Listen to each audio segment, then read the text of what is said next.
পৃথিবীতে অনেক ডাক্তার বিজ্ঞানী রয়েছে যারা অনেক রোগের ঔষধ আবিষ্কার করেছে, কিন্তু মৃত্যু এমন একটি রোগ, মৃত্যুর যন্ত্রণা এমন একটি রোগ যার ঔষধ পৃথিবীর কোনো ডাক্তার, পৃথিবীর কোনো বিজ্ঞানী এখনো পর্যন্ত আবিষ্কার করতে পারেনি, পশ্চিম কেউ আবিষ্কার করতে পারবে না। সম্মানিত উপস্থিতি, এখন আমি আপনাদের সামনে দাঁড়িয়ে বক্তব্য দিচ্ছি। হয়তো আমি আর এখান থেকে ফিরে যেতে পারবো না।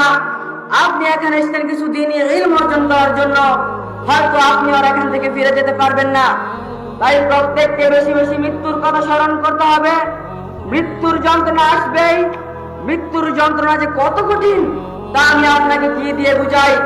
এজন্য আল্লাহ সুবহানাহু ওয়া তাআলা বলেন, ওয়াজাআত সাকরাতুল মাউতি বিল হক, মৃত্যুর যন্ত্রণা অবশ্যই আসবে। যালিকা মা কুনতা মিনহু তাহিদ, এই মৃত্যুর ব্যাপারে তোমরা তার বাহানা করতে।